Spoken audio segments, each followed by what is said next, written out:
the Emperor of mankind, often referred to by his faithful as the God Emperor, the Master of mankind, or simply the Emperor, and who sometimes referred to himself as Revelation, is the immortal perpetual, and Psyker, who serves as the reigning monarch of the Imperium of man, and is described by the Imperial Ecclesiarchy and the Imperial cult as the Father, Guardian, and God of humanity. The Chaos Gods and the demons of the warp refer to him as the Anathema, for he is the greatest embodiment of universal order in the galaxy today, and the most potent foe of chaos in existence. He was, and remains, the most powerful human Psyker to have ever been born. He has sat immobile, his body slowly crumbling, within the golden throne of Terra for over 10,000 standard years. Although once a living man, his shattered, decaying body can no longer support life, and it is kept intact only by the cybernetic mechanisms of the Golden Throne, and a potent mind itself sustained by the daily sacrifice of thousands of lives. The Emperor chose to sacrifice his immortal life at the end of the Horus Heresy in the service and protection of mankind. To humanity's countless trillions across the galaxy-spanning Imperium, he is nothing less than God.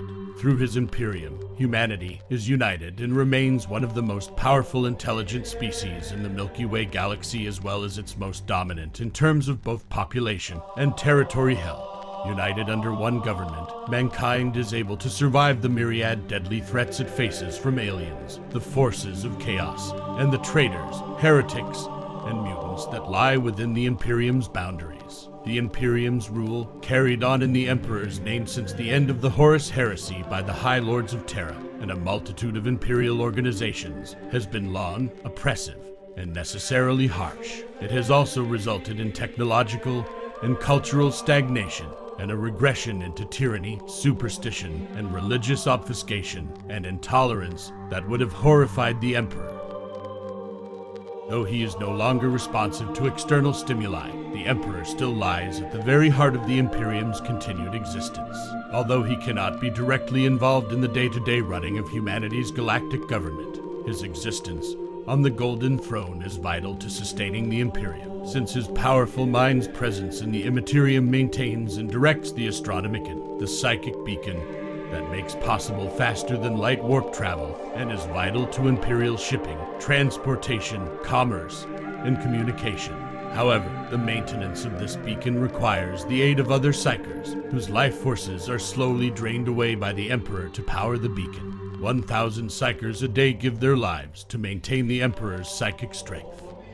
He is said to still guide his race through the psychically reactive divination tool known as the Emperor's Tarot, which select Psykers can consult to gain a glimpse of the future and the Emperor's will. He is also said to constantly battle the Chaos Gods in the warp and prevent their further intrusion upon the material universe. His mind must remain vigilant at all times throughout the entire Imperium to safeguard the human race and to offer his protection to the faithful. Above all else, it is mankind's collective belief in the Emperor's divinity that serves as its greatest protection from chaos and the other hideous dangers that plague the galaxy. As the Imperial Creed has taught for over 10,000 standard years, the Emperor protects. The man who would later become known as the Emperor of Mankind first appears in Imperial records as just one of the many warlords struggling for control of Terra during the later part of the Age of Strife in the 30th millennium. The Emperor undertook a series of military campaigns against all the other techno-barbarian warlords on the planet that would collectively later become known as the Unification Wars. During these conflicts, the Emperor employed several military formations, such as the warriors of the unit designated Geno 5, two Chiliad who would go on to serve in the Imperial Army. That consisted of genetically enhanced warriors to maximize his tactical prowess. The most powerful of these troops were the Proto-Astartes known as the Thunder Warriors. Though physically the most potent of his creations, more deadly in combat than even the later Space Marines, the Thunder Warriors were far from perfect. Having been created from adult troops who had undergone a rapid process of genetic, bionic, and chemical augmentation, many did have difficulty coping with the physiological changes. Metabolic collapse leading to rapid death was not uncommon, and many Thunder Warriors were also prone to mental instability and even psychosis as they aged. These warriors played a significant role in the Emperor's eventual victory over all the other warlords of Terra, and led him to believe that his future plans to reunite mankind would require the creation of an even more potent core of genetically engineered military commanders and warriors. Following the Battle of Mount Ararat in the Kingdom of Urartu, which was the last battle of the Unification Wars, the unity of Old Earth was at last achieved after decades of blood, loss, and fire. With this victory, the planet and population of Terra were at last unified under the single rule of the Emperor. But to make his dream of reuniting all of humanity within a single galaxy-spanning empire possible, the Emperor knew that he would have to make some difficult, even immoral decisions. Their purpose having been achieved, the Emperor ordered all of the remaining Thunder Warriors to be liquidated. Their imperfections and propensity for mental decay rendered them a dangerous group of warriors to leave alive in a time of peace. They needed to be removed to make way for their eventual successors, the Primarchs and the Space Marines. In truth, the Emperor was right to be worried about his creations.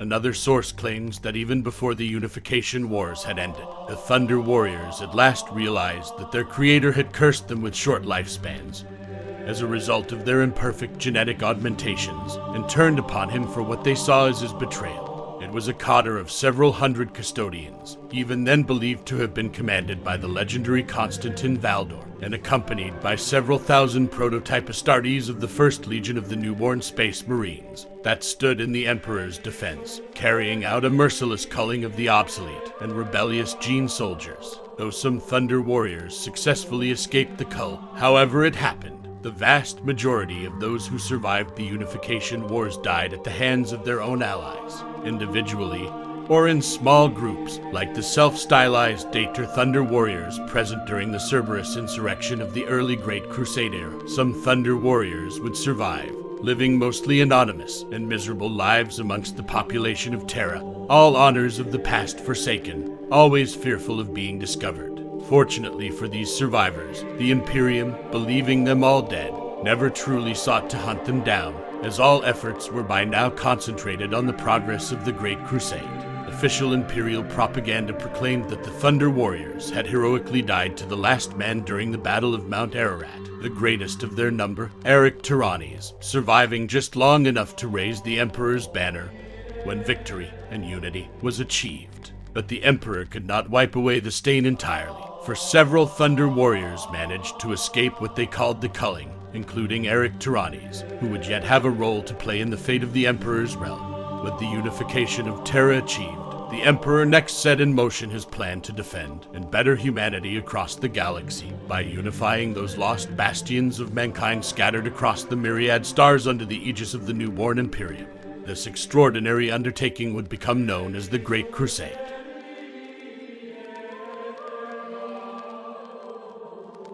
The Emperor prepared extensively for the Great Crusade in the years after Unity was achieved on Terra. He created the special Astro-Telepath Core to link his eventual interstellar dominion together through the use of telepathy, and engineered the creation of the Astronomicon. This was a supremely powerful psychic navigational beacon powered by the Emperor's own will and psychic abilities that would allow simplified and safer interstellar travel through the warp across far greater distances than before. Chief amongst his designs, however, was the creation of new legions of transhuman, genetically engineered warriors, the logical extension of the gene troopers already under his command.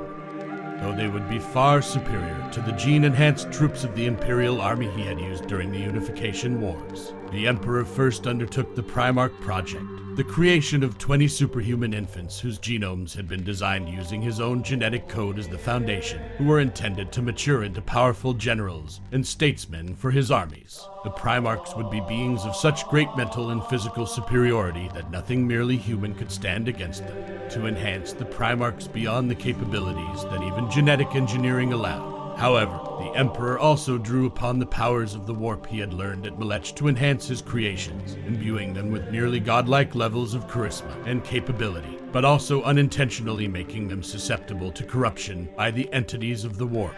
However, this plan went awry with the intervention of the ruinous powers, who feared that the Emperor's designs to unite and improve humanity might succeed too well, vastly increasing the hold of order over the universe and diminishing their own strength. It is for this reason that all of demonkind refers to the Emperor as the anathema, the embodiment of the metaphysical opposition to chaos. While accounts vary as to exactly what happened, the end of the tale is always the same. The Primarchs were cast into the warp in their gestation chambers from beneath the Himalaysian mountains in the Emperor's gene labs, despite the multiple psychic wards the Emperor had laid down upon the laboratory, and fought lost. In the aftermath of these events, the Emperor conceived a new plan. Using genetic samples that had been derived from the Primarchs' genomes, he created a caste of warriors who would possess some of the same superhuman qualities of the Primarchs in himself. These successors to the genetically enhanced human warriors of the Unification Wars era were the Legions Astartes, the Space Marine Legions of the first founding. After their creation, the Emperor led the 20 Space Marine Legions, all of their Astartes originally recruited from Terran-born adolescent males, in their first missions to give them experience in war and diplomacy through the reconquest of the rest of the Sol system.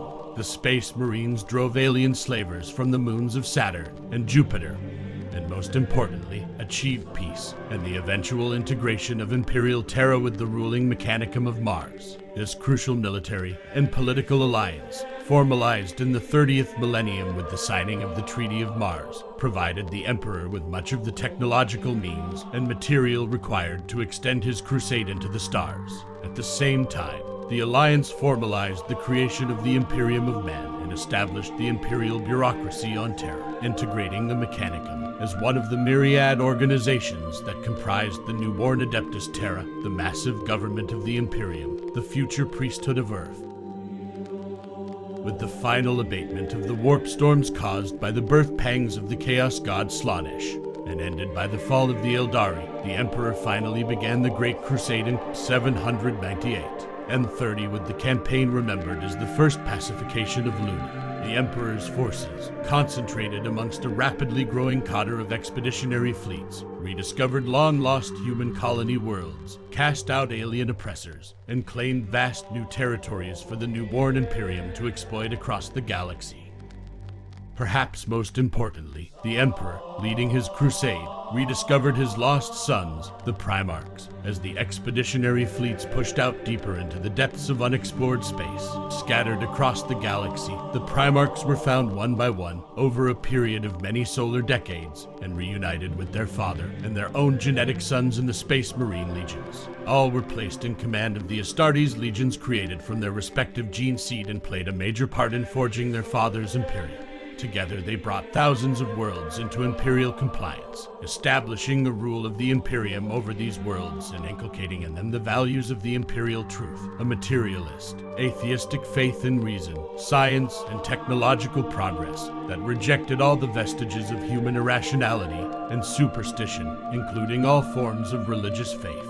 Only by promulgating the doctrines of the imperial truth did the Emperor believe he could begin to weaken the hold of the need for faith and the other irrational aspects of the human mind that birthed and sustained the power of chaos in the warp. The Emperor himself declared that mankind would never be free to progress and advance to its destined position as the preeminent intelligent species in the Milky Way galaxy until the last stone from the last church was cast down onto the last priest. He had already purged ancient Terra of all its ancient religions and superstitious beliefs by the time the Great Crusade began, even going so far as to personally witness the destruction of the final church on Terra's ancient soil after engaging its resident holy man, Uriah Alatira, in a battle of ideas, wit, and dogma. The imperial truth also held that humanity was the species which should rightfully rule the galaxy since its physical form was both the most pure, and all of the other intelligent alien races, such as the Eldari, had already tried and failed to maintain galaxy-spanning civilizations. Now it was humanity's turn to find a place amidst the stars, as almost all intelligent alien species encountered by mankind had either proven to be irrevocably hostile to humanity or presented a future threat to human dominance and exploitation of the galaxy. Xenos species were generally to be exterminated outright if they presented the slightest threat or obstacle to the Imperium.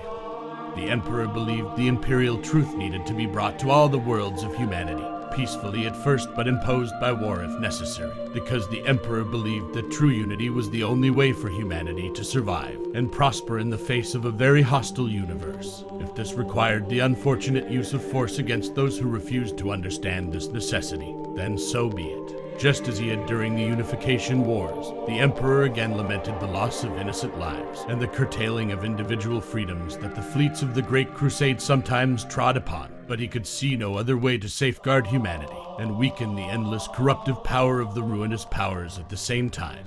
While the imperial truth upheld the light of reason and science, it did have one unbreakable prescription: men must never develop machines capable of true thought, what scientists had once called artificial general intelligence.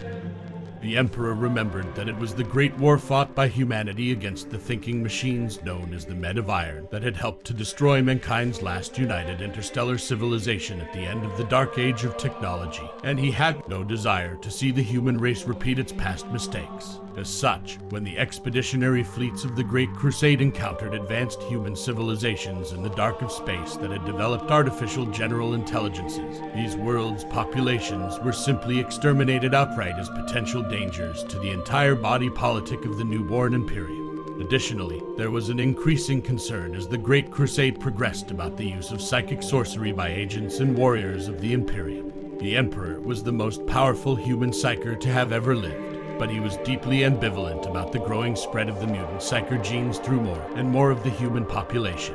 He rightly believed that most of mankind was not yet evolved enough either physically or spiritually to truly control the great power of the warp or avoid the corruptions and temptations offered by its more malevolent denizens. More and more often during the progress of the imperial conquest of the galaxy, the Imperial Army and Space Marines would make planetfall only to find that the populace were enthralled to mysterious powers and unnatural mystics called sorcerers. These people were essentially members of chaos cults who would resist the forces of the Emperor with sorcerous psychic powers granted them by demonic entities from the warp. These psychic powers were also very akin to those used by the Thousand Sons Legion of the Primarch Magnus the Red.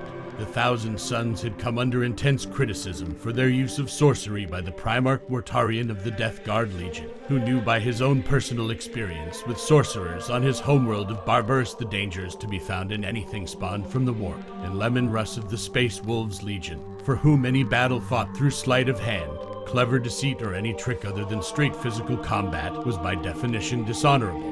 Russ found the Thousand Sons' use of sorcery distasteful in the extreme. It was Russ who fought the hardest for the Imperium to ban the use of psychic powers after his own experiences during several campaigns of the Great Crusade where his Space Wolves had fought beside the Thousand Sons. The schism grew so great that it threatened the very stability of the fledgling Imperium, and so the Emperor himself called for an Imperial conclave to resolve the issue once and for all. Both sides of the debate over the use of psychic abilities arrived at the world of Nikaea determined to present their views, with the Emperor as the arbiter, enthroned above the dais in an ancient amphitheater that seated tens of thousands where the conclave was held.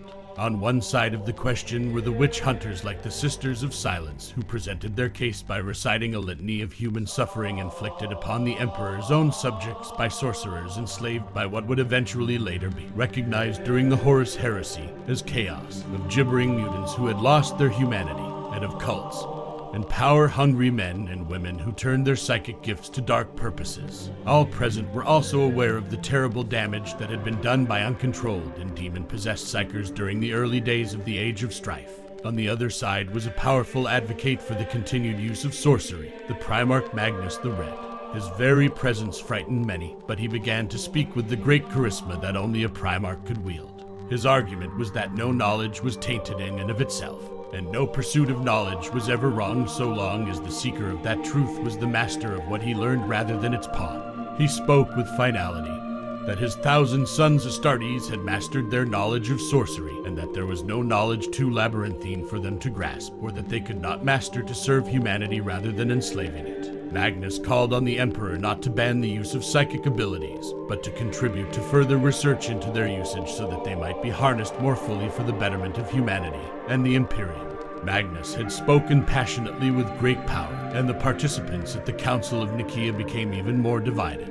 While they had strong arguments in their favor to justify their anti-psyker position, the witch hunters could not effectively match Magnus' persuasiveness. The tension could easily have been cut with a knife when a group of Space Marine librarians approached the dais. The Emperor acknowledged them with a nod, and all present fell silent. Among the group were some of the greatest librarians of the Space Marine Legions. They formed a semicircle around the dais to indicate that they spoke as one voice, but it was a young librarian epistolary who spoke for the group. A psyker, he proposed, was like an athlete, a gifted individual whose native talent must be carefully nurtured. Psykers were not innately evil in themselves, but like any tool, could be used for either good or evil purposes. Sorcery, however, was the knowledge of how to wield psychic powers that had to be sought for, even bargained for with the foul entities of the warp. No one could be truly sure who or what had benefited in the deal. The librarians proposed that all psykers be strictly educated by the Imperium with the express purpose of using their abilities to serve mankind. This should become an immediate Imperial priority. The practice of sorcery would forever be outlawed as an unforgivable offense against humanity, and the worst kind of heresy. The Council of Nikaea was also the trial of Magnus the Red,